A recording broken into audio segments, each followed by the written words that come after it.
됐죠? 자, 끼시면 오늘 하셔야 되는 여기부터가 이제 여러분들이 뭐에 대한 얘기냐면 여러 가지 힘에 대한 얘기고요. 우리는 대외기출 55페이지 1번부터 오늘 책이 아예 없는 사람은 없죠. 집에는 다 있는 거죠. 네. 아예 없는 건 손. 홍기야 너도 있어? 책? 네. 그래서 대외기출 문제 여러분들이 이 부분이 이런 문제들이 이제 차기 문제로 나오는 거라서 27번까지 문제 풀어보면 돼요. 67페이지. 그래서 하루에 몰빵으로 다 하려고 그러면 할 게 너무 많으니까 하루에 조금씩 하시면 되는데, 자 이제 이런 내용들을 어떻게 우리가 이 시간에 해결해 갈 거냐라고 하는 건데요. 이미 한 바퀴는 다 돌렸고 여러분들이 가지고 있는 개념 정리는 되어 있는데 문제는 그런 것들이 시험에 나왔을 때 어떤 유형으로 나왔을 때 우리가 어떻게 풀어야 되느냐라고 하는 이제 문제 적용력이에요. 그거를 10월 둘째 주까지 끌고 가고 그리고 나면 아예 수업이 없습니다. 그냥 면접 대비만 1차 합격한 친구들이 하는 거라서 자 마지막 수업이다 생각하고 다 따라오셔야 돼요. 이 힘에 대해서 설명할 수 있는 오늘이 마지막 이렇게 되거든요. 자 그래서 부족한 부분들 어떻게 제가 챙기셔야 돼요. 중학교 내용도 정리하시고 그리고 지금 하고 있는 내용들도 다 섭렵하셔야 돼서 이제는 자소서 마무리할 때가 됐어요. 계속 끌고 있으면 안 되거든요. 할 것들 시기에 맞춰 딱딱 끊어가세요. 자 그러면 55페이지에 있는 우리 대외기출 문제 중에 첫 번째 이런 문제가 나와요. 여러분들 보시면 바닥에 마찰이 있죠. 자 마찰이 있는 바닥면에 썰매를 놓고요. 내가 썰매를 끄는 거야. 자 그랬을 때 썰매를 더 쉽게 끌 수 있는 방법, 쉽게 끈다는 얘기는 뭐야? 힘을 적게 들일 수 있는 방법이 있니? 라고 하는데 내가 물어볼게요. 썰매를 끌 때 왜 힘이 들어요? 썰매와 그 얼음판 사이에 마찰이 있는 네, 물체와 바닥 사이 뭐 때문이야? 마찰 때문이죠. 그래서 우리가 이렇게 바닥에다가 물체를 놓고 끌기 위해서는 반드시 뭐만큼의 힘을 줘야 된다? 마찰만큼의 힘을 줘서 마찰만큼 힘을 줘서 흰 방향으로 물체를 이동시킨다? 그러니까 뭐 하는 거니? 일하는 거잖아요. 그래서 일의 개념 중에서 앞부분 물체를 잡아당길 때 힘이라는 개념이야. 알겠어? 그래서 물리 문제는요 다 역학 힘으로 풀어요. 전기도 파동도 결국은 힘이고 알겠어? 에너지잖아요. 그러니 모든 것들은 다 힘으로 얘기해서 힘으로 끝나기 때문에 힘을 얼마나 잘 다룰 수 있느냐 이거 여기에 있는 그래서 문제 29문제로 힘의 모든 내용을 끝내버려야 돼요. 그러니까 한 문제 한 문제 소중하게 잘 다루시고요. 첫 번째 여러분들은 그래서 1번 문제는 마찰과 관련된 힘에 대해서 배우겠다 이 얘기죠. 그럼 첫 번째 물어봅니다. 마찰이 뭡니까? 대답. 접촉면에서 물체의 운동을 방해하는. 네. 물체의 운동을 방해하는 성질입니다. 됐어. 네. 마찰이 뭡니까? 그러면 물체의 운동을 뭐하는? 방해하는 뭡니까? 성질이죠. 그럼 물체의 운동을 방해하려면 당연히 물체의 뭐와? 운동 방향과 어느 방향으로 작용해야 되겠니? 반대 방향으로 작용하는 성질이야. 그래서 물체의 운동을 방해하기 위해서 물체의 운동과 반대 방향으로 작용하는 성질을 마찰이라고 한단 말이야. 그랬을 때 이 마찰의 크기를 우리 뭐라 그런다? 그걸 마찰력이라고 하는 힘으로 표현하는 거죠. 되겠어? 자, 그러면 이러한 마찰력은요 당연히 물체의 운동을 방해하니까 움직이는 물체의 운동 방향과 무슨 방향으로 작용하겠니? 반대 방향으로 물체와 바닥 사이에 작용하니까 이렇게 아래에다가 내가 그려드린 거예요. 그래서 이 바닥면에 작용하는 힘이야. 이게 마찰력이야. 되겠어? 그러면 이 마찰력의 크기는 뭐에 의해 결정된다? 중학교 1학년 때 배웠어요. 기억나요? 마찰력의 크기를 결정하는 요소 몇 가지 배웠니? 네, 해봐요. 첫 번째. 접촉면의 거칠기죠. 접촉면이 얼마나 거칠어라고 하는 접촉면의 거칠기를 멋진 말로 우리는 마찰 개수라는 단어도 쓰고 있는 거죠. 그거를 우리는 뮤라는 기호로 나타내고 있는 거죠. 거칠수록 마찰 개수는 커지는 거예요. 그쵸? 네, 두 번째는요. 물체 무게를 우리는 무게라고 표현했지만 결국은 뭐예요? 물체와 바닥면 사이에 몇 도? 90도 방향으로 바닥을 누르는 힘이죠. 90도 방향으로 바닥을 누르는 힘을 우리가 뭐라고 해요? 수직항력이라고 해요. 되겠어? 이게 마찰력을 결정하는 두 번째 인자로 나는 이걸 대문자 n이라고 쓸 건데 보면은 수평면의 질량에 m인 애가 있어. 얘가 보편적으로 바닥을 누르는 힘은 얼마만큼이야? mg라고 하는 뭐만큼이야? 무게만큼이지. 그래서 수평면에서는 물체의 무게가 마찰력의 크기를 결정해 라고 중학교 때 요것만 배운 거죠. 근데 내가 이 물체를 이렇게 놓을 거야. 이렇게 놓을 거야. 똑같이 질량이 m이네야. 얘가 있는 바닥면은요, 이면이 아니고 경사면 이건 거 아세요? 예. 그러면 이 경사면을 수직으로 누르는 힘, 이게 바로 마찰력을 결정하는 거예요. 됐어? 근데 중력은 어디로 작용합니까? 이렇게 작용하죠. 그래서 보라색 방향으로 작용하는 요 힘이 mg인 거죠. 이 경사면에 있는 아이의 수직 항력이 mg가 아니란 말이죠. 요때 요 각도가 세타라면 너네 알아요. 경사면과 나란한 방향의 힘하고 수직한 방향의 힘으로 중력이 분해된다는 거, 그죠? 그 중에서 수직한 방향으로 분해된 마찰을 만드는 이 힘의 크기가 얼마만큼이야? mg 콕 눌러 세타만큼이었잖아, 그치? 네. 그리고 아래쪽으로 잡아당기는 힘은 얼마만큼이었어? mg 썰 내려가 세타만큼이란 말이야. 그러니까 이렇게 경사면에 있는 물체한테 마찰력의 크기를 결정하는 거는요, 무게가 아니고 무게 됐어? 네, 분해된 성분 mg 코사인만큼이야. 알겠어? 이렇게 작용해. 그래서 요만큼이 수직 항력이 된다. 그래서 경사면에서는 무게보다 작은 mg 코사인 세타만큼이 마찰력의 크기를 결정해. 근데 그건 있지. 1kg짜리가 있을 때와 똑같은 경사면에서 2kg짜리가 있어. 누가 더 수직 항력이 크겠니? 2kg 무게에 비례하는 건 맞아요. 되겠습니까? 이런 개념으로 끌고 갈 수는 있죠. 그래서 이렇게 수직 항력이 마찰의 크기를 결정하죠. 그러면 저는요, 바닥과 접촉한 넓이는 어떨까요? 하나는 뉘어놓고요, 하나는 똑같은 거칠기에 세워놔요. 마찰의 크기 어떨까요? 이거 뭐예요? 같을까 다를까? 같아요. 됐죠? 예. 접촉면의 넓이하고 마찰은 상관이 없어요. 라고 중학교 때 배웁니다. 근데 지금 자소서 쓰고 있는 친구들이 3명이나 있는데 접촉하는 면적하고 사실은 마찰은 상관이 있어요. 그래서 많이 닿으면 마찰이 커집니다. 알겠어? 여러분들은 자소서를 그걸 쓴 사람이 아니기 때문에 중학교에서 배운 대로 가십시오. 접촉한 면적하고 마찰은 상관이 있다 없다? 면적하고 마찰은 상관이 없다. 이렇게 가시는 게 맞아요. 그렇다면 이때 작용하는 마찰의 크기를 더 계산할 수 있어야 되겠죠? 어떻게 계산합니까? 마찰 계수에다 수직 항력 곱하시면 돼. 이렇게 했어요. 되겠어? 자, 그러면 이렇게 마찰이 작용할 텐데 마찰력의 종류 있는 거 알고 있니? 네. 무슨 마찰력 있어? 정지 마찰력. 네, 마찰력에도 종류가 있는데요. 정지 마찰력도 운동 마찰. 그렇지. 정지 마찰력이라는 게 있다면 운동 마찰력이라는 것도 있어. 자, 근데 느꼈으니까 알겠지. 정지 마찰력은 어떨 때만 작용해? 정지되어 있을 때만 작용하고, 운동 마찰력은 어떨 때만 작용해? 움직이고 있을 때만 작용하는 마찰력인데 두 개가 같아 달라? 다른가 봐요. 그죠? 이렇게 얘기해요. 자, 그럼 정지되어 있어. 정지되어 있는 바닥에서요, 내가 mkg인 이 아이를 땡겼어. 16N의 힘으로 땡겼어. 안 가. 얘 마찰력 얼마야? 10보다 커요. 네, 16분. 얼마입니까? 16턴. 자, 지구상에 꼭 선배님 같은 애들이 있어요.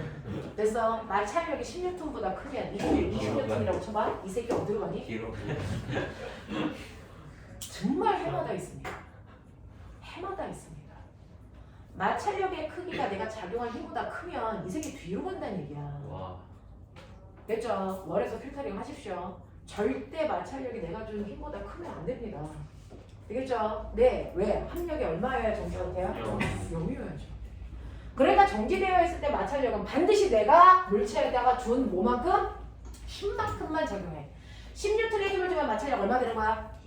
10N이 되는 거야. 예. 근데 이 물체한테 이제 20N의 힘으로 당겨. 마찰력 10이니? 아니요. 아니죠. 얼마예요? 20. 20이에요. 그래서 안 가요. 알겠어? 그래서 정지되어 있는 모든 순간에는 마찰력의 크기가요? 얼마입니까? 정해진 크기 있어 없어? 없어. 네가 준 힘만큼 생겨. 알겠어? 정지되어 있을 때 마찰력은요, 정해진 값이 있는 게 아니야. 네가 힘을 안 주면 마찰력이 작용하지 않아. 알겠어? 네가 당기는 만큼 생긴다고. 그래서 이렇게 정지되어 있을 때요, 외부에서 작용하는 힘이 10N이면 마찰력도 얼마? 10. 20N이면 20, 30이면 30. 마찰력은 네가 당기는 힘만큼이야. 됐어? 그리고 반드시 어느 방향으로 작용하니?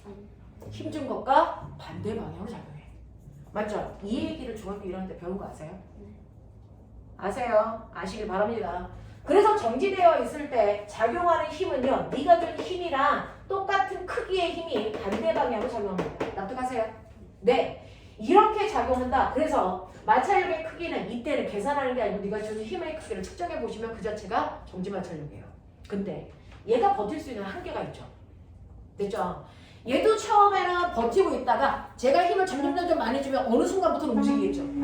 되겠어? 그러면 움직이기 시작하는 순간에 이 마찰력이 가장 정지되어 있을 때 작용하는 큰 마찰력이겠죠? 이걸 뭐라 그래요? 그렇죠. 그러니까 정지 마찰력 중에 가장 큰 값이 최대 정지 마찰력이라는 게 있는데 이거는 우리가 계산할 수 있다 없다? 있다. 얘가 언제까지 버틸 수 있는지 내가 그건 알 수 있다. 됐어. 최대 정지 마찰력을 구하려면요. 마찰력 구하는 식에서 뭐만 다르면 돼? 요것만 정지했을 때 작용하는 정지 마찰계수 집어넣으면 돼. 예를 들어서 얘가 4kg라고 치자. 얘가 4kg라고 치자. 자, 4kg짜리 물체가요. 정지 마찰계수가 얼마냐면 0.4라고 치자. 얘는 얼마까지 버틸 수 있을까? 해볼까? 정지 마찰계수가 0.4야. 그리고 4kg니까 바닥을 수직으로 누르면 얼마야? 40이야. 4 아니야. mg여야지. 알겠어? 그래서 계산하면 얼마니? 16N. 그러니까 얘는 16N까지 견딜 수 있어. 그러니까 10N 주면 움직여 안 움직여? 안 움직여. 되겠어? 그러면 16보다 조금이라도 더 큰 힘을 주면 그때부터 얘는 뭐한다? 그렇죠. 그러면 내가 얘 16N까지 버틸 수 있는데 내가 20N 줬어. 판단해. 움직여 안 움직여? 움직여요. 되겠어? 자, 움직이는 순간부터 무슨 마찰력 적용하니? 무슨 마찰력? 운동 마찰력의 크기는 최대 정지 마찰력보다 반드시 작죠. 됐죠? 그 이유는 운동 마찰 계수가 정지 마찰 계수보다 작기 때문이겠죠? 그러면 한번 넣어서 운동 마찰력 구해볼까요? 운동 마찰력은 운동 마찰 계수 0.1에다가 곱하기 얼마 하면 돼요? 40? 그러면 얼마나 나와요? 4N밖에 안 나와요. 알겠습니까? 네. 그렇다면 얘 가속도 얼마니? 구해. 가속도 구하세요. 내가 20N의 힘을 당깁니다. 가속도 구하십시오.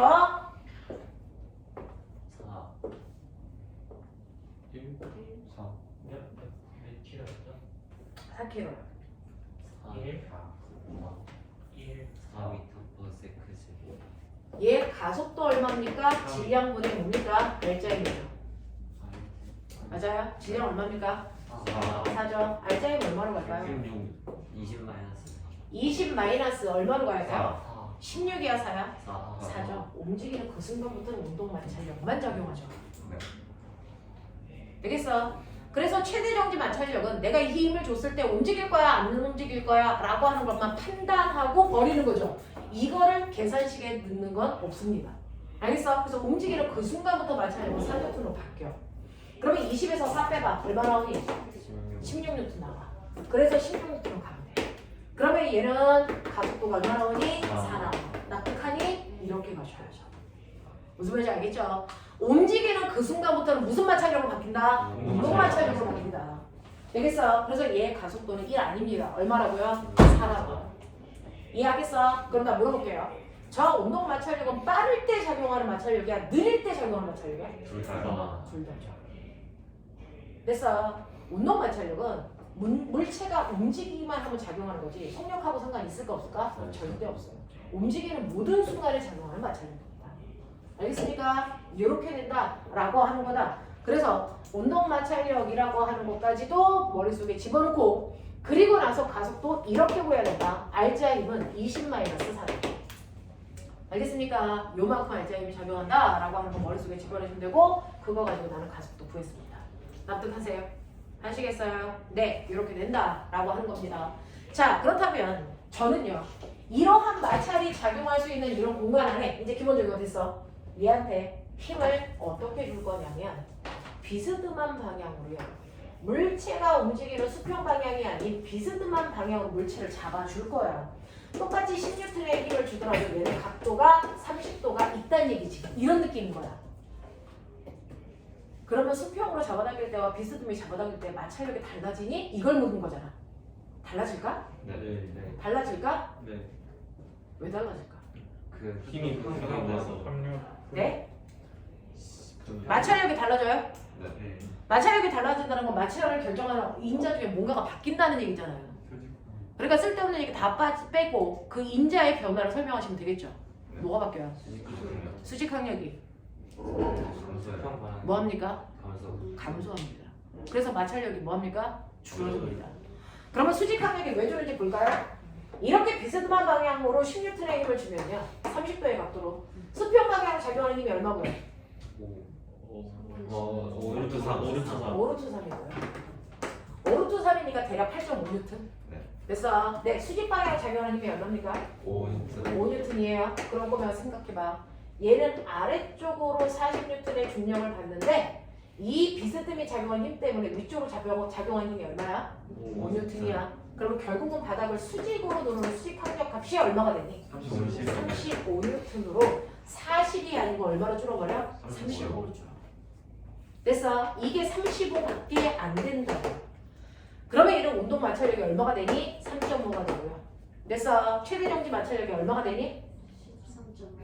10, 10, 13점 14. 얼마 되니? 14 그렇게 어려운 얘기 14N 되죠.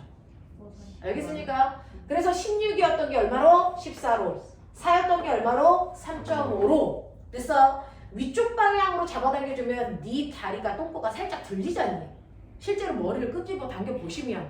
그래서 내 몸이 뜨잖니. 그것 때문에 바닥을 누를 수 있는 힘의 크기가 뭐 한다고? 감소해. 그러면 수직 항력이 줄어들기 때문에 마찰의 크기 반드시 뭐 해야 된다고? 감소하겠네. 그럼 마찰의 크기가 감소하면 물체를 이동시키기 쉽다고 어렵다고? 쉬워지고 있다고 라고 표현하는 거잖아. 알겠어? 그러면 그런 느낌으로 이 문제를 접근했다면 당연히 답은 보이지 않을까? 몇 번일까요? 몇 번일까? 1번. 1번과 4번. 1번과 네. 1번과 4번. 4번? 맞아요? 얘들아 4번 읽어봐.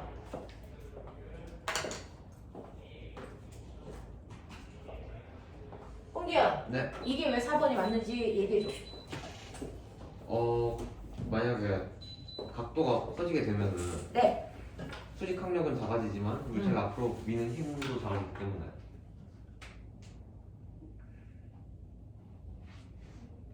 다시 말해. 못 알아들었어요. 각도를 4번에 대해서 설명하시는 거죠. 지금 4번이요. 네. 네. 각도를 올리면 마찰의 크기와 관계없이 수평으로 끄는 것이 됐죠? 네. 네. 그럼 수평으로 끌 때는요? 수평이 뭔지 알아요? 알죠? 네. 네. 말해봐요.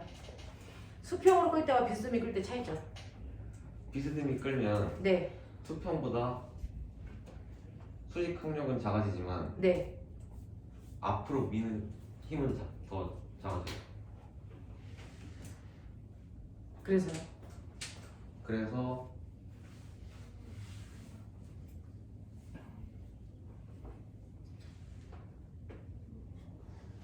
더 힘이 적게 들어요. 어떤 게요? 그 마찰력은 그러니까 어떤 경우예요? 비스듬히 뜨는 경우에. 비스듬히 끄는 경우에 힘이 적게 들어요? 맞아요? 네. 근데 왜 4번이 맞아요?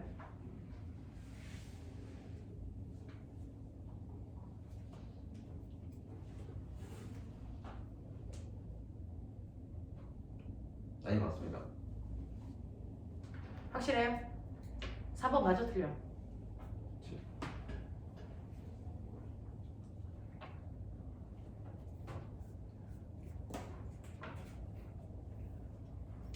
너의 생각을 얘기해. 4번이 맞는 지문 같아요? 틀린 지문 같아요?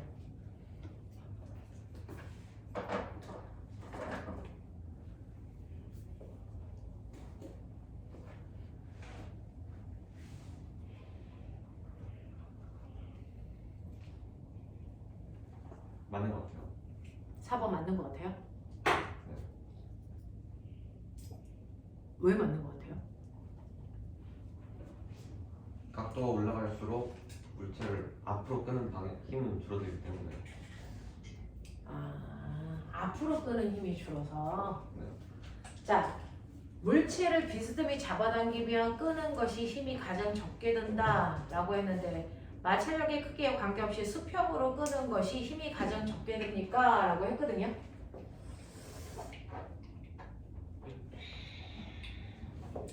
여기에서 힘이 가장 적게 들려면 운동 마찰력이 가장 작게 만드는 거죠.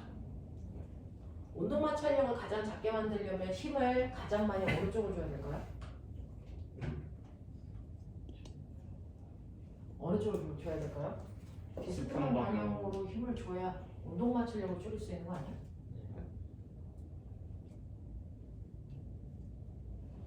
그래서 비스듬한 방향일 때가 힘이 가장 적게 드는 거 아닙니까? 근데 물체 무게도 생각을 하면 수평 방향으로 적용할 때 힘이 가장 적게 들어요?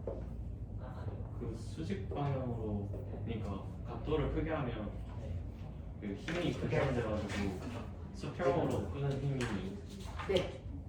줄어들어서 네. 근데 그게 최대 정지 마찰력을 넘기지 못하면 계속 네. 힘만 주고 있는 거니까 네. 물체는 움직이지 않는데 힘만 주고 있으니까 그냥 네. 처음부터 수직으로 확 끌어가지고 수평으로요. 수평으로 확 끌어서 최대 정지 마찰력을 넘기고 그다음에 운동 마찰력을 이 작용하게 되면 마찰력이 줄어들게 되니까 그렇게 할 거니 이거는 그런가? 그러니까 마찰력이 줄어들게 되니까 힘을 더 적게 사용할 수 있지 않을까요? 그러니까 4번이 맞는 지문 같아요? 틀린 지문 같아요? 맞을까요? 틀릴까요? 맞아요. 수평으로 끄는 게 제일 좋아요? 힘이 적게 들어요? 맞는 것 같아. 맞다 손. 수평으로 끄는 게 힘이 적게 든다. 그래요? 아니요. 비스듬한 방향으로 힘을 줘야 힘이 적게 든다. 손. 경우가 두 가지는 아닌 것 같은데 된다 안 된다. 비스듬히 들어서 최대 정지 맞추려고 이기면은 어.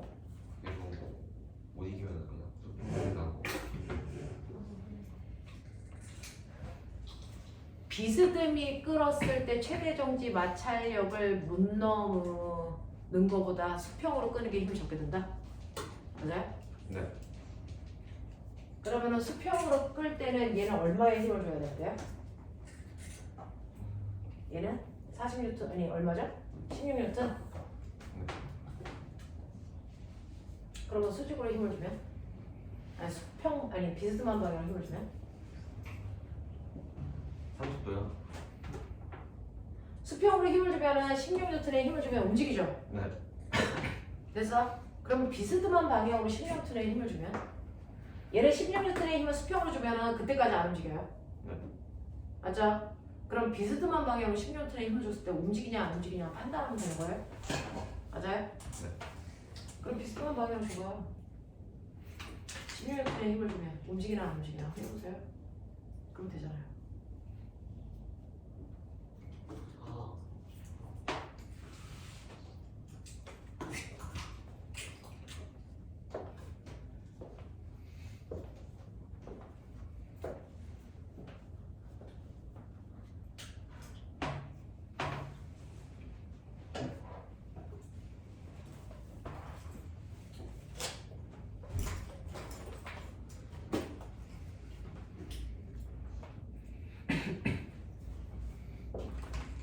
됐어요? 이거 16N의 힘을 줬어요. 수평으로 16N의 힘을 주면 안 움직입니다. 최대 정지 마찰력이 걸려있어서. 됐죠? 자, 얘 16N의 힘을 30도에 각도로 줘요. 수직 방향 힘 얼마 돼요? 5N. 얼마 돼요? 아, 8N이요. 8N 되죠. 그러면 여기서 40에서 8을 빼보세요. 얼마 나와요? 32N. 32N이죠. 그러면 여기 32N이에요. 그럼 계산해보세요. 얼마 나와요? 12.8N이요. 10점, 12.8N이요. 12.8. 8N이요. 예. 네? 네. 네, 12.8 맞네요. 네. 네, 12.8N의 힘만 있으면은 얘는 움직일 수 있대요. 네. 되겠어? 그럼 수평으로 해요. 지금 얘가 수평으로 작용하는 힘은 얼마예요? 8루트 3이죠. 네. 됐어? 8루트 3은 얼마예요? 32. 루트 3이 1.7이니까 얼마? 10, 3.66이요. 13.6. 그럼 얘는 움직이잖아.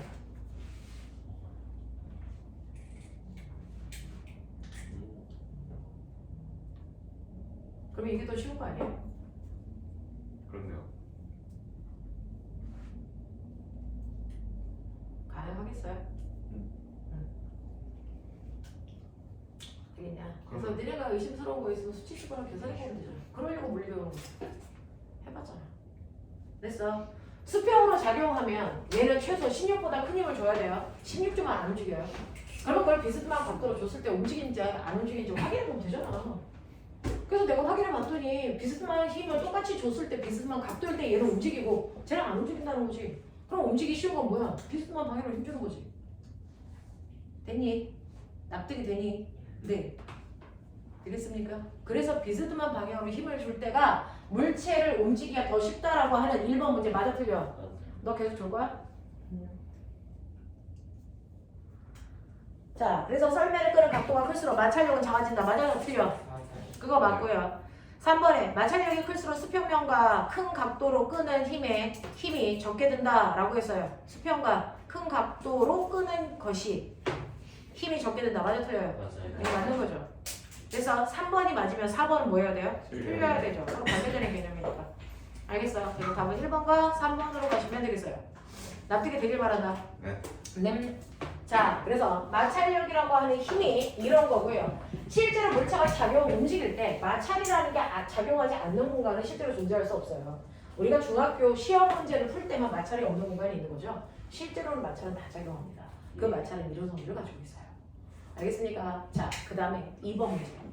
선생님이 지금 오늘이 수요일이니까 세 번째 수업하고 있어요. 선생님 목표는 여기 있는 29문제를 90분 동안 다 풀어드리는 게 목표죠. 실제로는 3문제 풀어요. 나머지는 숙제입니다. 어쩔 수 없어요. 개념 다 정리하셔야 되니까. 자, 두 번째 갈게요. 두 번째 문제 읽으셨어요. 난 답이 뭔지 궁금하지 않아요. 어차피 이 숫자는 안 나올 거니까. 이 문제도 안 나와요. 됐어? 기존의 문제집에 있는 게 나올 것 같니? 아니요. 그러면 이 책 대박 나는 거지. 이거 안 나와요. 기존 문제집에 있는 문제들 선생님들이 싹 다 풀어보세요. 그래서 그 문제 배제하고 냅니다. 얘는 안 나온다는 거야. 대신에 이것과 관련된 개념들이 나오죠. 문제를 변형하게 새로운 문제를 만들 수가 없어요. 사람 머리 다 비슷해요. 알겠어? 그래서 문제를 변형하기 때문에 풀어보는 거지 이 문제가 나온다는 얘기가 없어요. 자, 그럼 보면 2번 문제를 딱 풀어봤는데 이거는 뭘 얘기하는 거니? 힘의 평형과 작은 거 반작용. 힘의 평형과 아니 그 작은 거 반작용이랑 작은 반작용. 이 문제는요 작용 반작용에 해당되는 내용이야. 됐어? 그러면 우리가 중학교 1학년 때 배웠던 개념이야. 됐어? 여러분들이 일단은 선생님이 맨날 밤에도 물어보는데요. 힘에 대한 얘기를 끌고 가야죠. 일단 힘이 정리가 되어 있어야 되죠. 힘이 뭡니까? 힘이라는 그 물체의 운동 상태나 그 모양을 변화시키는 그렇죠. 힘이 뭡니까? 라고 하면 힘의 정의예요. 힘은 물체, 모양 또는 뭐를 운동 상태를 고시키는 변화시키는 뭡니까? 능력입니다. 선생님이 심야 시간에 물어보고 여러분들 오답 나와도 절대로 다 가르쳐주지 않거든요. 되겠어요? 인터넷에 이상한 답 외우는 새끼들 다 죽여버릴 거야. 절대 안 고쳐줄 거야 이제. 알겠냐? 그러니까 말할 때 제대로 들어라. 힘이란 물체의 모양 또는 운동 상태를 변화시킬 수 있는 능력인데 그럼 나 궁금해. 첫 번째 능력. 모양 또는 운동 상태를 변화시킬 수 있는 또 다른 능력은 뭐이니? 모양이나 운동 상태를 변화시킬 수 있는 능력이 힘인데 그럼 거꾸로 얘기하자. 모양이나 운동 상태를 변화시킬 수 있는 또 다른 능력 뭐 있습니까? 물체의 모양이나 운동 상태를 변화시킬 수 있는 또 다른 능력 뭐 있습니까?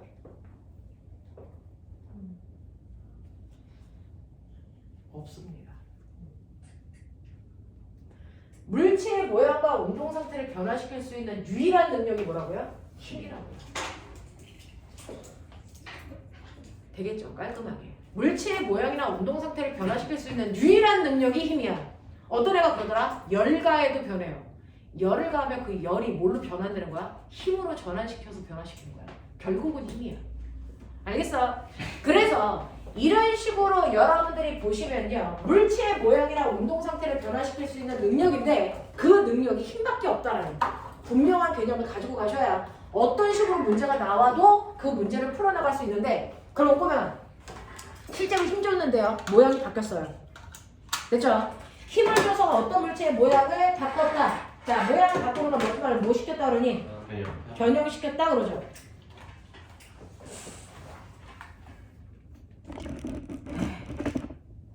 수학여행 가고 지랄이야. 그리고 부부들과의 추억을 쌓기 위해서 부부와 추억을 왜 쌓아? 나랑 쌓기도 바빠 죽겠는데. 씨.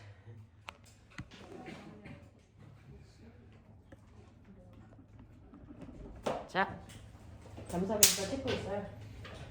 자, 물체의 모양이나 운동 상태를 변화시킬 수 있는 유일한 능력이 힘인데 그 힘에 의해서 모양이 바뀌는 걸 멋진 말로 못했다? 변형됐다. 그러면 꼬맹아 모든 생각은 거꾸로 해봐. 그러면 힘 준 만큼 변한다는 얘기지. 맞아? 그러면 변형된 크기로 힘잴 수 있니 없니? 있어. 변형된 정도로 힘의 크기를 잴 수 있냐고 없냐고? 있어요. 있다고. 됐어? 그걸 이용한 도구가 뭐가 있니? 용수철저. 용수철 저울이 그겁니다. 되겠어? 용수철 저울은 힘을 줬는데 용수철이 늘어나는 변형이 일어나잖아요. 힘에 따라 변형되는 정도가 다르잖아요. 그래서 이 변형되는 정도를 이용해서 힘의 크기를 측정하는 뭘 만든 거예요? 용수철 저울을 만든 거예요. 맞아. 그러면 힘을 주면 변형되는 게 용수철밖에 없니? 아니죠. 비슷한 성질을 가지고 있는 고무줄도 있습니다. 맞아요. 그럼 제가 고무줄 저울 만들 거예요. 가능합니까? 아니 가능합니까? 아니 안 됩니까? 왜요? 그 힘에 따라서 그 운동 그 모양이 변하는 정도가 일정하지 않아. 그렇죠. 4년 전에 나왔던 기출문제입니다. 자, 실제로요. 외부에서 용수철에다가 힘을 주면요. 그 외부에 준 힘의 크기와 용수철이 변형된 길이 그래서 변형된 정도가 정확하게 정비례해요. 그래서 1cm 늘어나기 위해서 이 아이는 10N의 힘이 필요해. 2cm 늘어나기 위해서 20N의 힘이 필요해. 근데 이 아이가 지금 4cm 늘어났어. 몇 N의 힘을 줬니? 몇 N의 힘을 줬다는 얘기니? 40N이 아닐 수가 없는 거잖아요. 이렇게 용수철은 변형된 정도와 외부에서 작용하는 힘의 크기가 정확하게 비례합니다. 무슨 말인지 알겠어? 그래서 이걸 가지고 우리가 힘의 크기를 측정할 수 있는데요. 고무줄은 외부에서 작용한 힘과 늘어난 길이가 비례하지 않아요. 알겠어? 그러니까 고무줄의 변형된 정도로는 힘의 크기를 측정할 수 없기 때문에 고무줄 저울이라는 걸 만들 수 없습니다. 이걸 물어본 게 과거예요. 되겠냐? 네, 이렇게 됩니다. 자, 그러면 너네 알고 있죠? 그러면 용수철은 외부에서 작용한 힘과 변형된 길이 사이에 무슨 관계가 있다? 비례가 있다. 그래서 비례상수 집어넣으면 되겠죠? 비례관계 있어요. 그때 비례상수가 뭐죠? 다시 용수철 상수. 용수철 상수라고 부르죠. 이때 사용된 비례상수를 우리가 용수철 상수 또는 다른 말로 뭐라 그런다? 행성계수라고 부르는 아이인데 얘 어떻게 만들어요? 비례상수 그 어떻게 만든 거예요? X 어떻게 만든 거예요? 공식 얘기하라는 게 아니잖아요. 어떻게 만든 거예요? 용수철 상수의 의미 그거 묻는 거죠. 용수철 좀. 개소리 하지 말고 머리에서 필터링 안 해. 용수철 상수 어떻게 만들어진 거야? 하나가 특정 거리를 각각의 용수철을 1m 늘어나게 하기 위해서 필요한 힘의 크기 아니야? 네. 이걸 길이분의 힘이요 이따위로 얘기할 거야? 어? 용수철 상수는 각각의 용수철을 1m 늘어나기 위해서 필요한 힘의 크기잖아.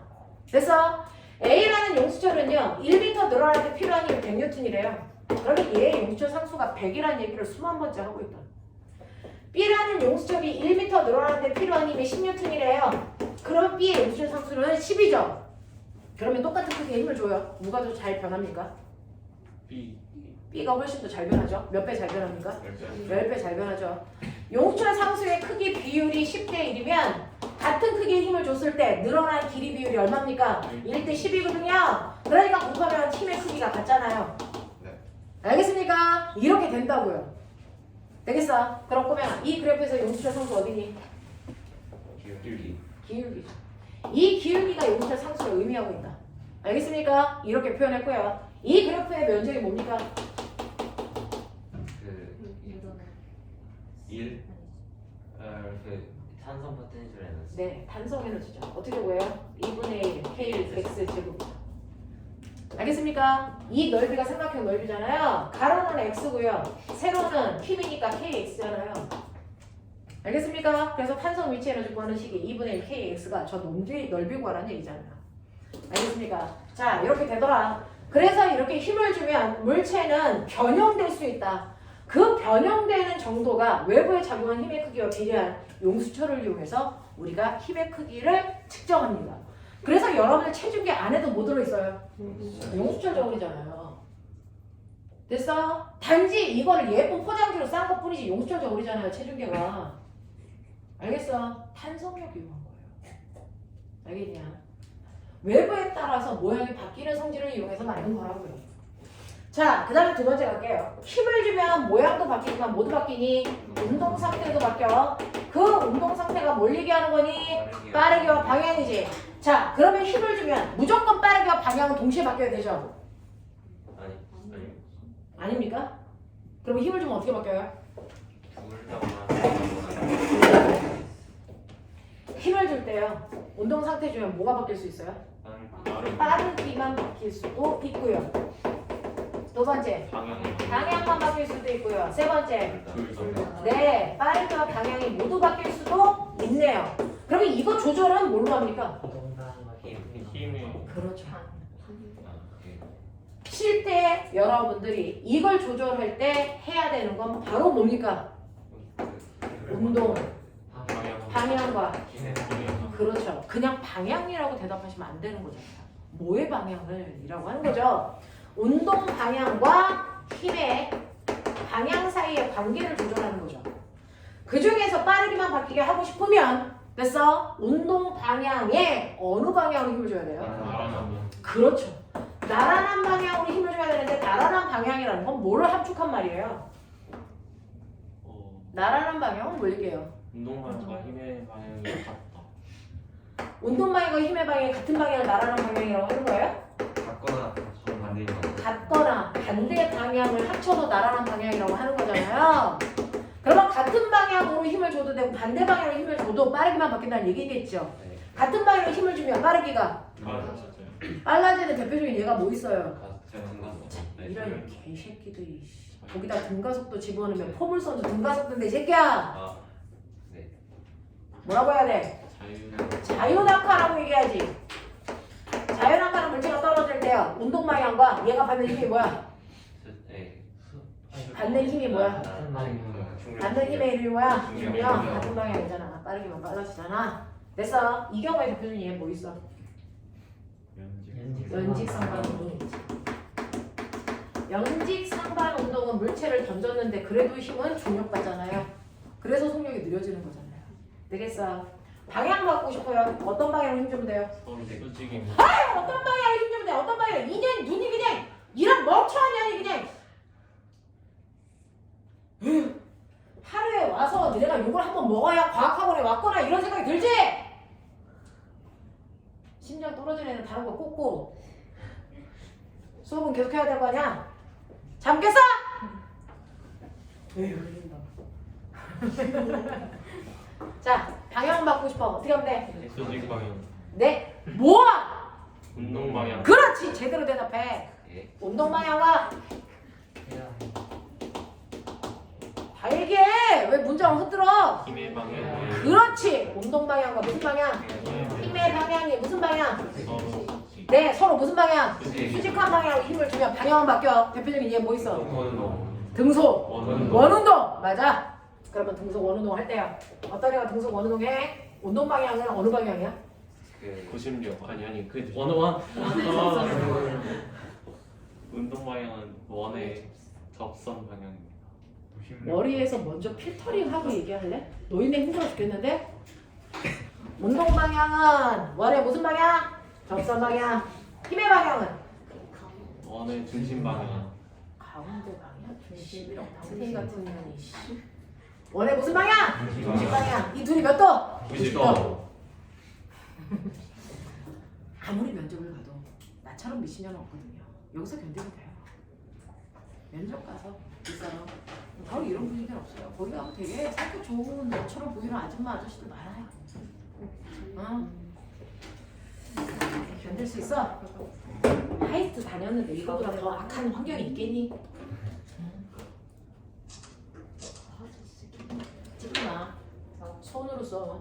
이게 겹치어서 안 보여요. 지우라. 필기하지 마라. 네? 아니 필기해라. 찍지 말고. 겹쳐서. 자 보세요. 이런 식으로 등속 원운동할 때 물체의 운동 방향과 힘의 방향이 뭐하기 때문에? 수직하기 때문에. 은우야 알아들어? 너 이름이 뭐지? 손. 어? 어? 생원이요. 어? 생원이요. 손승원. 너가 들었어. 신승원이었어? 들어. 아이씨 다 틀려. 외워볼게. 승원아. 네. 자 요거 이해돼요? 네. 이해돼? 네. 그럼 저 다 바꾸고 싶어요. 빠르게 와 방향. 어떻게 하면 돼요? 비슷한 나라에 나가면 수익도 아닌 방향. 내가 뭐라고 대답했어? 운동하고 운동 방향과 힘의 방향이 서로 수직이 아니 비스듬한 방향. 비스듬한 방향이죠. 나란한 방향과 수직한 방향 빼고 나머지요. 네. 라고 설명하니? 네. 그렇게 설명하니? 비스듬한 방향이요. 라고 하는 게 과학에서의 약속입니다. 알겠어? 자, 그래서 비스듬한 방향으로 힘을 주면 빠르게 방향을 동시에 바꿀 수 있어요. 자, 그러면 그런 운동 하고 있는 게 누구 있어요? 네, 포물선 운동과 진자 운동. 됐어? 왔다리 갔다리 진자 운동. 저 개새끼 저거 이해했어? 이해돼? 네. 그래서 이런 식으로 여러분들이 힘을 어떻게 주느냐에 따라서 운동 상태의 변화를 조절할 수 있다. 납득하냐? 네, 이런 것들이죠. 자, 그러면 내가 이렇게 힘을 줬는데 그 아이를 변화시키고 있는데 힘의 종류는 알고 가야 될 거 아니야? 예. 너네가 배운 중학교 때 힘의 종류 7가지, 죽여. 8가지. 그래 불러보자. 힘의 종류 8가지인지 9가지인지 내가 노벨상 탄다 이 새끼들아. 힘의 종류 불러. 전기력 뭐 있어? 자기력 네 중력 네 구력 너네 꼭 8가지 만들어. 어? 탄성력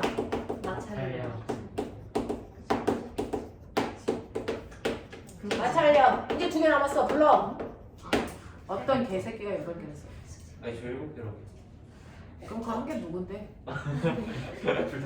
정신 안 차려. 6개야. 강력. 네. 어? 이렇게 6가지의 힘이 됐어? 작용한다고요. 이 힘이 실을 타고 가면 장력이라고 하고 용수를 타고 가면 태성력이라고 하는 거고. 알겠어? 이렇게 부르는 거잖아. 이 힘을요. 이렇게 6가지의 힘이 있는데 이 힘을 내가 분류할게요. 우리상과 사위. 네, 이렇게 분류합니다. 얘네들을 분류할 때 기준이 뭘까요? 접촉해서 네, 접촉해야 작용하는 힘하고요. 또 접촉하지 않아도 작용하는 힘이죠. 네. 맞아요. 이렇게 분류하고요. 접촉하지 않을 때 작용하는, 않아도 작용하는 이 3개의 힘은 이렇게와 이걸로 분류할 수 있는 거 아세요? 네. 어떻게 분류하면 돼요? 중력은 인력만 작용하고 다음 전기력도 정력과 정력은 그렇죠. 일력과 정력. 중력은 인력만 작용하는 힘이고요. 자기력과 전기력은 인력과 뭐가 작용하는 힘이야? 성력이 작용하는 힘이라고. 그러니 거기에 뭐가 있습니까? 이제 이번 그림 보세요. 뭐가 있습니까? 자석이 있죠. 그러면 얘는 청력일까 인력일까를 머릿속에 넣으셔야 되는 거죠. 뭐가 작용할까? 청력이어야만 그 위에 있는 자석이 뜨겠죠. 되겠어? 자, 그러면서 여러분들이 중학교 1학년 때 배웠던 힘과 관련된 내용 중에 마지막 모든 힘은 항상 어떻게 작용한다?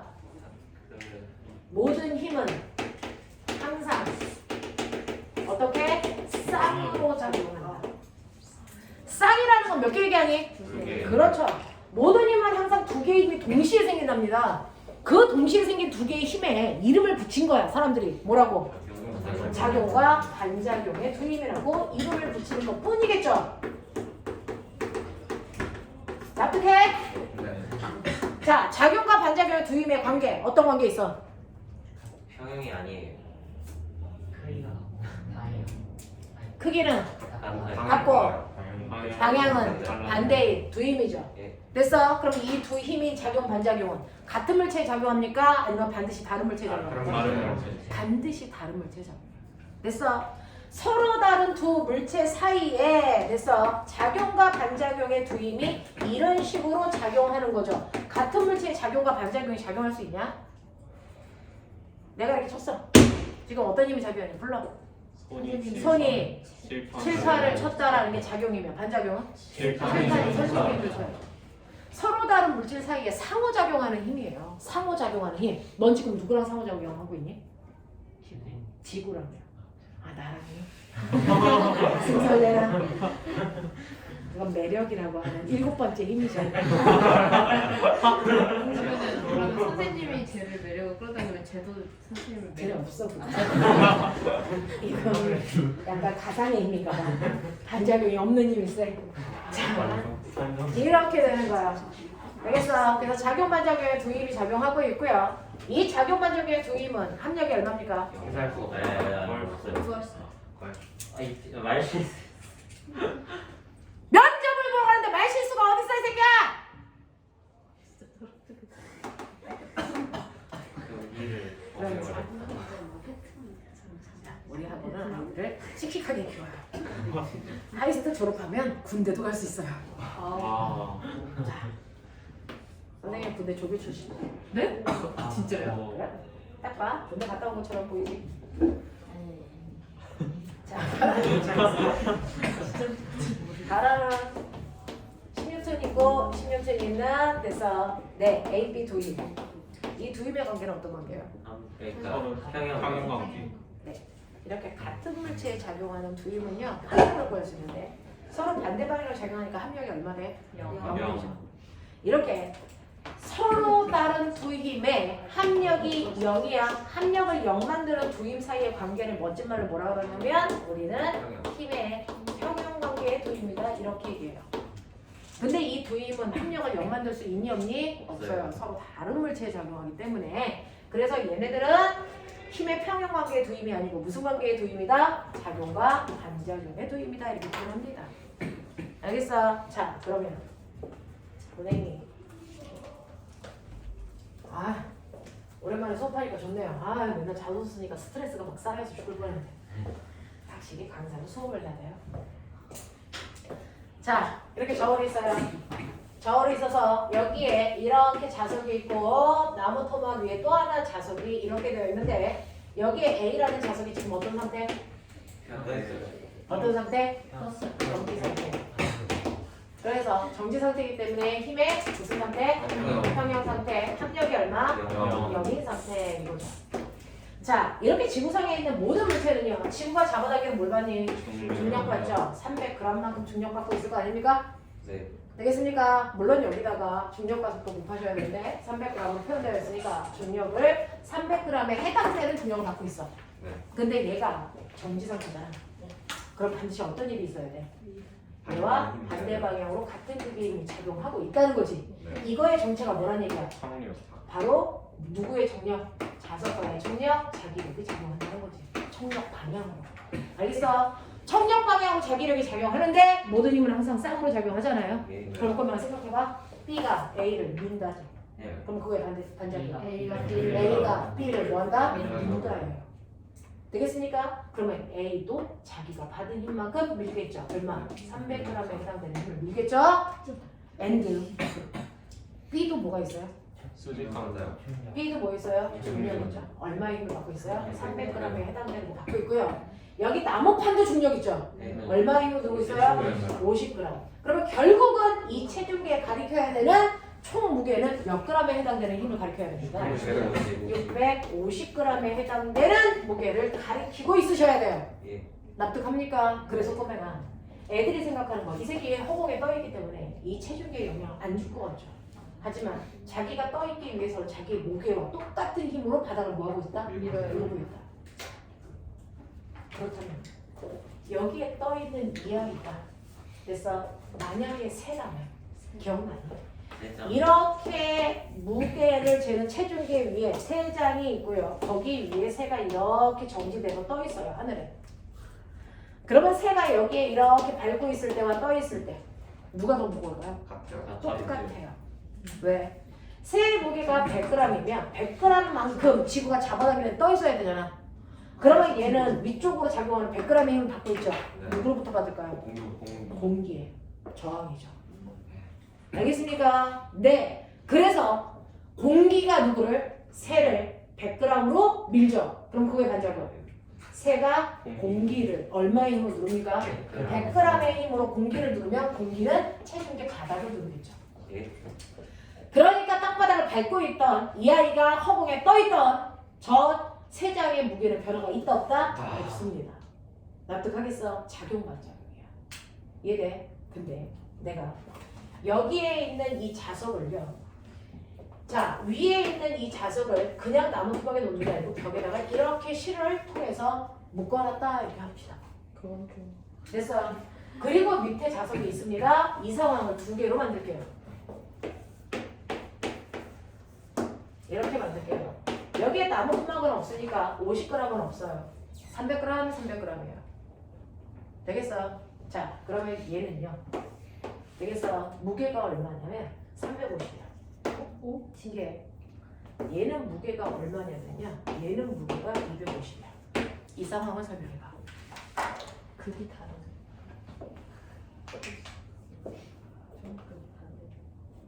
그 첫 번째 그림에서는 첫 번째 그림에서는 두 자석이 trọng力을 갖고 있고 두 자석이 trọng力을 갖기 위해서 두 개의 극이 같아요. 네, 근데요.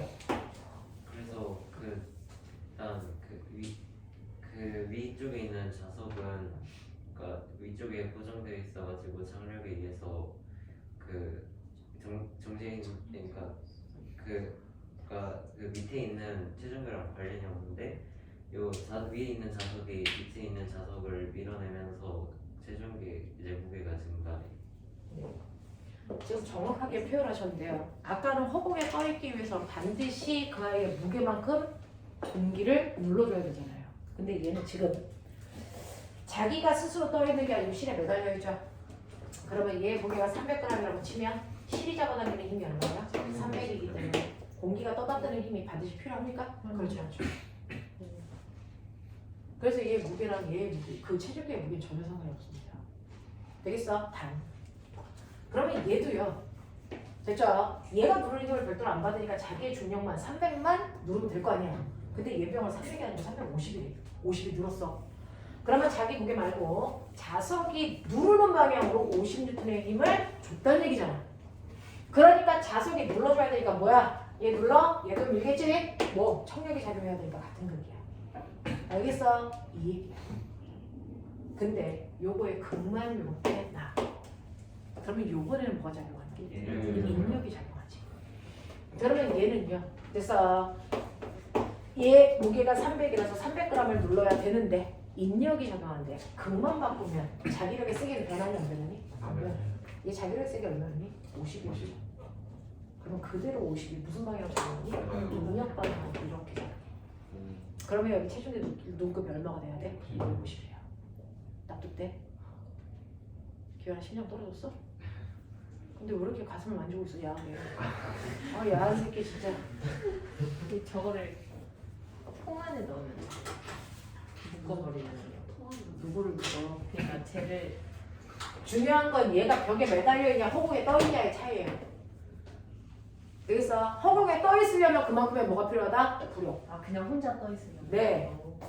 니년이 혼자 떠 있냐 아니면 여기 대가리 묶어놨냐 차이라고 새끼야. 그냥 매달려. 자 그래서 이번에 답이 뭐예요? 4번. 네. 자 이제 드디어 왔어요. 3번. 우리가 문제 3개는 풀고 가자 얘들아. 됐지? 자 3번 보세요. 지구의 주위를 돌고 있는 우주정거장 안에서 중력을 거의 느끼지 않는 상태. 밑줄 멋진 말로 표현해봐. 중력을 느끼지 않는 상태를 뭐라 그래? 무중력 상태를 만들려면 공기는 어때야 돼? 공기가 있어도 되죠. 전혀 상관없죠. 네. 공기가 없는 상태는 진공 상태고 중력이 없는 건 무중력이죠. 무중력 그랬는데 조건이 공기가 없어야 되고 이지랄 안 할 거죠. 무슨 말인지 알죠? 네. 자 그래서 여러분들이 알고 있는 것처럼 무중력이라는 건 중력을 받지 않는다는 건데요. 중력이라고 하는 힘의 원래 이름이 뭐니? 만유인력은 뭐니? 그 물질이랑 가지고 물질 사이에 작용하는 만유인력은요. 질량을 가지고 있는 질량을 가진 이렇게 쓰니? 가진. 가진 이렇게 써? 네. 네, 물체끼리 뭐하는 힘?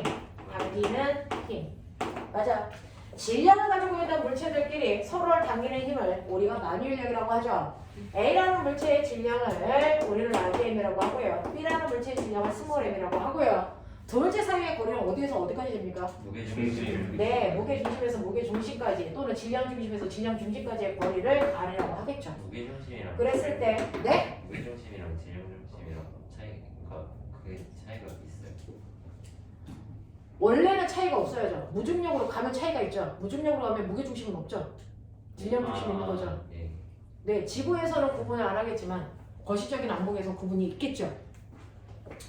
자, 그래서 자 만유인력 크기 구하는 식 불러. R 제곱분의 뭡니까? G M M이 됐어. 바로 만유인력 구하는 식인데 그 중에서 한 새끼가 너무 큰 이 새끼가 뭐야? 천체. 그 중에서 누구야? 지구야. 그 위에 네가 이렇게 B라는 물체가 있는 거지. 그랬을 때 이 R 값은 뭘까요? 그 지구의 지금 반지. 시간에 을 주로 놔요. 알겠어? 그래서 지구의 반지름에다가 지구의 질량에다 나의 질량을 넣으면 이게 바로 됐습니까? 내가 받는 뭐가 됩니까? 무게가 되죠. 중력.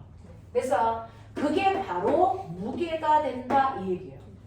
되겠어? 그래서 만유인력이 작용하는데 그중 하나의 물체가 엄청나게 큰 천체라면 천체에 작용하는 만유인력을 뭐라고 하겠다? 중력이라고 하고 그 중력에서 나의 뭐가 생긴다? 무게가 생긴다 이거죠. 그러면 나의 무게가 이만큼인데 눈 떴죠? 자, 날라가 꺼져. 보이죠? 네. 그럼 우리가 알고 있는 중력 가속도의 정체가 뭡니까? 됐어. 그래서 우리가 알고 있는 중력 가속도의 정체가 R 제곱분의 GM으로 지구의 반지름의 제곱분의 만유인력 구할 때만 쓰는 상수값에 지구의 질량값을 넣었을 때 계산한 값이 9.78 얼마 모아소수예요. 그거를 대략 약해서 얼마로 가는 거야? 9.8. 우리는 한 번 더 약해서 얼마 가는 거야? 10 가는 것 뿐이야. 이게 중력 가속도야. 근데 네가 지구가 아니고 달에 가면 이 값들의 달에서의 중력 가속도는 어떻게 구해? 이걸 다 달값으로 바꿔야죠. 그러면 이게 지구 값이랑 같아 달라? 달라서 달의 중력 가속도는 지구의 중력 가속도 얼마? 6분의 1. 이런 식으로 배운 거야. 그러면 1kg짜리 아이가 달에서 무게를 재. 네. 그러면 무게를 계산해야 돼. 네. 그러면 여기다 얼마 계산하니? 네. 이거 얼마 집어넣니? 지구에서 재면 10 집어넣죠. 달에서 재면 얼마 집어넣어요? 1 곱하기 6분의 10 집죠. 네. 그래서 중력 가속도의 크기가 달라지기 때문에 무게가 달라지는 거죠. 예. 이해돼요? 네. 네. 그러면 지구에서 이 아이가 로켓 타고 위로 올라가요. 중력 가속도 어떻게 됩니까? 좋아져요. 작아지죠. 왜? 중심으로부터 떨어져 있는 거리가 보여지니까 커지니까 중력 가속도가 작아지겠죠. 네. 그러니까 무게가 뭐합니까? 줄겠죠. 다시 말해서 중력이 줄겠죠. 네. 네. 그럼 무한대로 올라가면 중력이 작용하지 않는 공간이 있겠죠. 네. 거기가 무중력 상태인 거죠. 납득됩니까? 네. 이렇게 되는 거죠. 무슨 말인지 알겠어? 이런 식으로 해서 여러분들이 알고 있어야 되는 거 중학교 때 소단원 자체가 이거였어요. 여러분들이 알고 있는 것처럼 무게라고 하는 게 왜 생깁니까? 무게는 뭐다? 중력. 네, 지구의 중력에 의해서 생기는 거다 이렇게 됐어요. 지구의 중력에 의해서 생기는데 이 무게는 변한다 안 변한다? 그렇죠. 중력 가속도가 달라지잖아요. 됐어? 그래서 무게는 뭐한다? 변한다. 이런 무게 뭐로 잰다?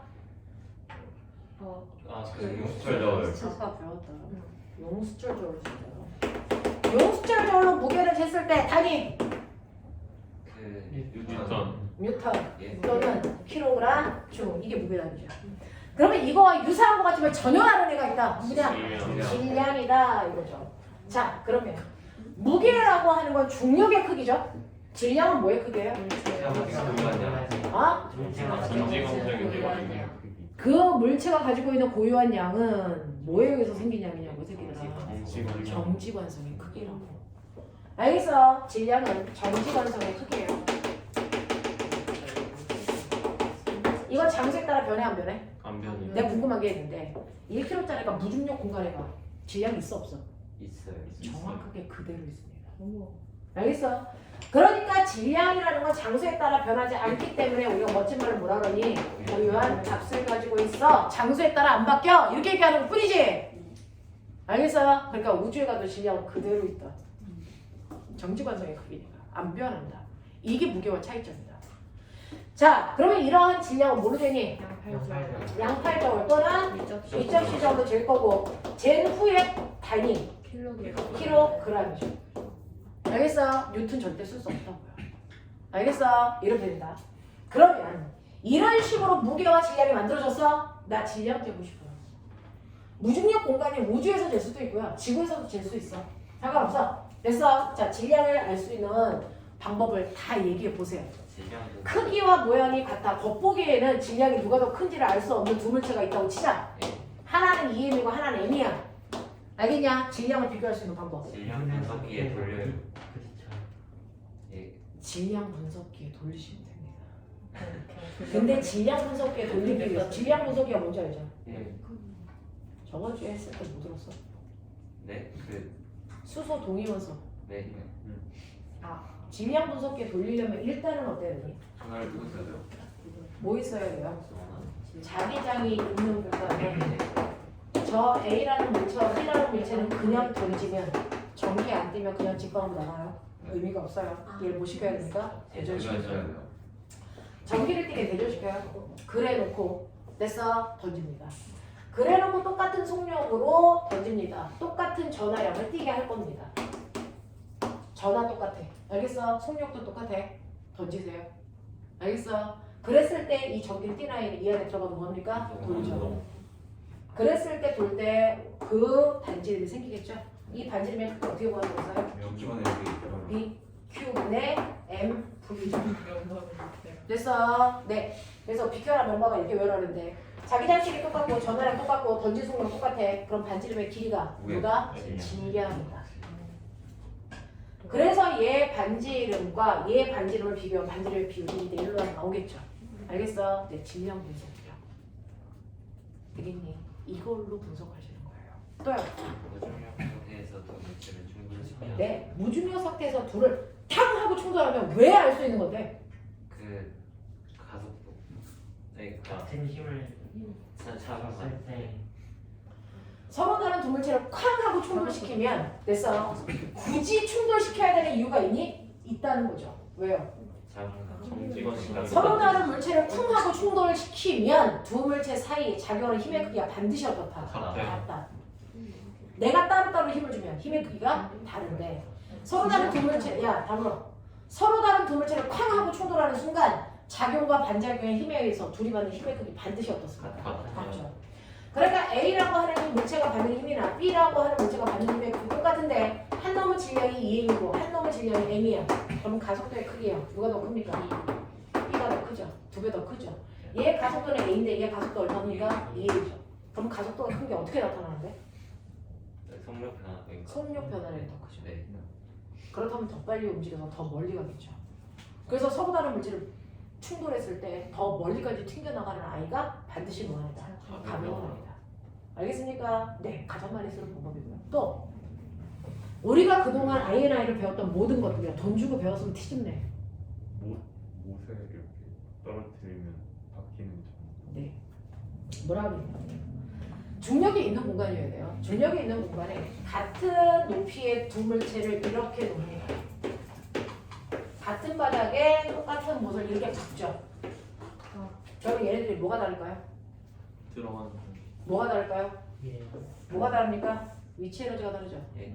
그러면 이게 바닥에 떨어지면서 무슨 에너지를 바뀌어요? 운동 운동 에너지를 바뀌었다가 두 개가 쿵 하고 부딪히는 순간 그 운동 에너지만큼 뭐합니까? 일하죠. 그랬을 때 같은 바닥에 같은 못이 있으니까 마찰력 어떨까요? 같겠죠. 되겠어? 네. 그럼 일하는 양은 어느 쪽이 더 클까요? A예요, B예요? A A가 더 크겠죠. 몇 배 더 크겠어요? 2배. 2배 더 크니까 받은 깊이가 몇 배 더 크겠어요? 두 배. 2배 더 커지겠죠. 됐어. 그러니까 위치 에너지가 못이 한 일로 바뀌는 거예요. 근데 마찰력이 똑같으니까 이동 거리가 달라요. 박힌 깊이 가지고 확인하시면 돼요. 또요.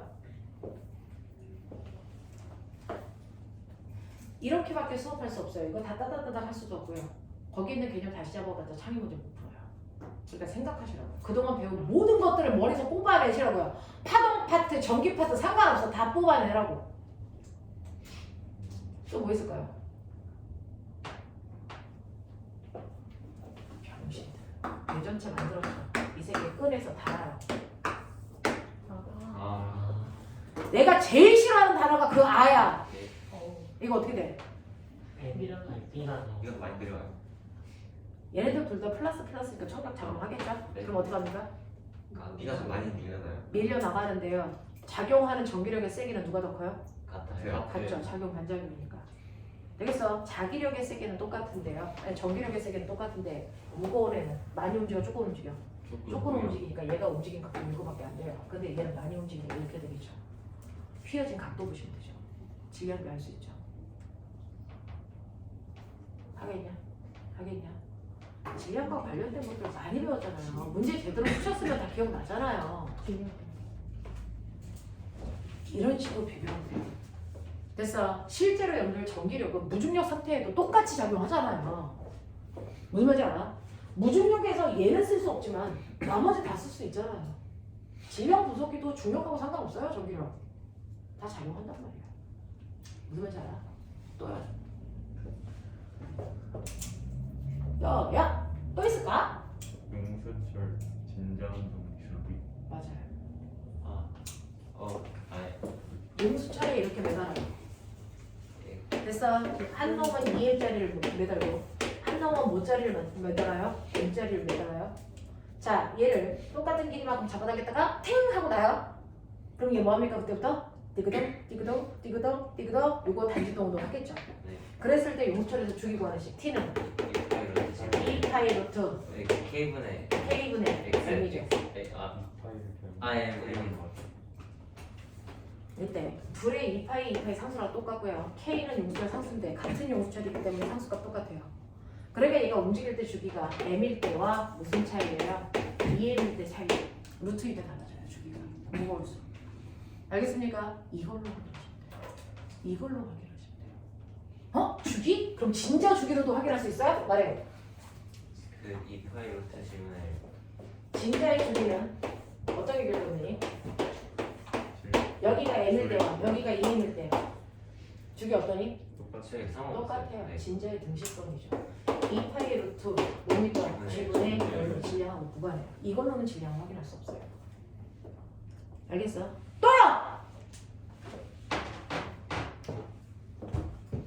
따로따로 배운 거 조합해 놔야 돼 이제. 또요. 관성력이야. 버스에 매달아. 그리고 버스 출발시켜. 똑같은 가지고. 그럼 뭐하냐? 뒤로 쓰는 뒤로 쏠리는 관성력 작용하지. 되겠어? 네.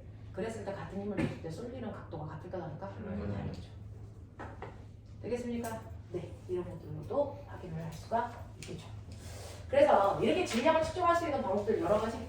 알겠습니까? 그 중에서 여러분들이 어떤 방법을 쓸 건지는 정확하게 머릿속에 설명할 수 있는 것들만 거론해라.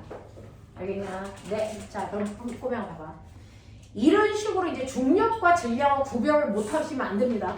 질량하고 중력은, 질량하고 무게는 전혀 다른 값이야. 그래서 전혀 다른 값이다. 자, 그 중에서요, 무중력 상태에 있대요. 중력이 없어요. 그래서 중력이 작용하지 않는 공간에서 실제로 중력이 작용하는 지구에서와 다른 물리적 현상이 생겨요. 어떤 게 생길 것 같아요? 중력이 없어.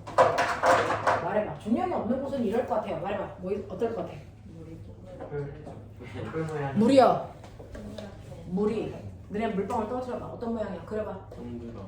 물방울 아니 동그라. 물방울 떨어뜨려. 어떤 모양이야? 네, 맞아요. 이런 모양이죠. 예. 왜 이래요? 그 중력을 중력 때문에 아래로 쏠려서 그렇죠. 그래서 아래가 뚱뚱한 거죠. 중력이 없으면 돼요. 물방울이 이렇게 생긴 게 아니고 어떻게 생겼습니까? 이렇게 되죠. 구. 완벽하게 동그래요. 되겠어? 또요? 네?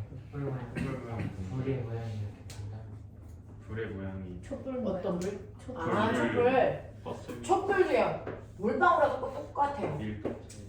실제로 우리가 탄다라는 건 누가 타는 거예요? 심지가 타는 거예요.